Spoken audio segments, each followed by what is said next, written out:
Content creation is always that. Because ಇವಾಗ ಹೆಂಗಾಗಿದೆ ಅಂದರೆ content creation has no particular age. ಇದೇ ಏಜಲ್ಲೇ ನೀವು ಮಾಡ್ಬೋದು ಅಂತ. 2 ವರ್ಷದ ಮಗು ಕಾಂಟೆಂಟ್ ಮಾಡ್ತದೆ, ಅವ್ರ ಅಮ್ಮ ಅಕೌಂಟ್ ಹ್ಯಾಂಡಲ್ ಮಾಡೋದು ನೋಡಿದ್ದೀನಿ. ಆ್ಯಂಡ್ 60 ವರ್ಷದವ್ರೂ ಸಹ ಕಾಂಟೆಂಟ್ ಮಾಡ್ತಾ ರಿಟೈರ್ಡ್ ಲೈಫ್ ಲೀಡ್ ಮಾಡ್ತಾ ಇದ್ದಾರೆ. ಆ್ಯಂಡ್ ನಮ್ಮ ಅಜ್ಜಿ ಆಯಿತಾ, I mean we recently lost our about 2 months back.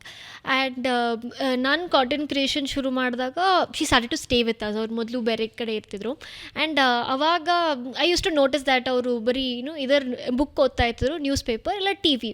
But beyond that I could sense that something is missing out here. Because ಎಲ್ಲರೂ ಮನೇಲಿ ಅವ್ರವ್ರ ಕೆಲಸದಲ್ಲಿ ಬ್ಯುಸಿ ಆಗೋರು. ಆ್ಯಂಡ್ ನಾನು ಒಂದು ಸ್ವಲ್ಪ ವೀಡಿಯೋಸ್ ಅವ್ರ ಜೊತೆ ಮಾಡೋಕ್ಕೆ ಶುರು ಮಾಡಿದೆ. And she was actually very happy with it. ಹೌದಾ? ಹೌದು. ಲೈಕ್ ನಾನು ಎಷ್ಟೋ ಸರ್ತಿ ವೀಡಿಯೋಸಲ್ಲಿ I think I did one topic. ಇವಾಗಿನ ಜನ್ರೇಷನ್ ಇನ್ವೆಸ್ಟ್ಮೆಂಟ್ ಅಥವಾ ಸೇವಿಂಗ್ ಹೇಗೆ ಮಾಡ್ತಾರೆ, ನಿಮ್ಮ ಕಾಲದಲ್ಲಿ ಹೇಗೆ ಮಾಡ್ತಾಯಿದ್ರು ಅಂತ. ಆ್ಯಂಡ್ ಅವ್ರ ಕತೆ ಹೇಳಿದರು ಸುಮಾರಷ್ಟು ಸ್ಟೋರೀಸ್ ಹೇಳಿದರು. ಒಂದು 10 ಎಪಿಸೋಡ್ ಆಗ್ಬೋದಿತ್ತು ಅದರಿಂದನೇ ಆರಾಮಾಗಿ.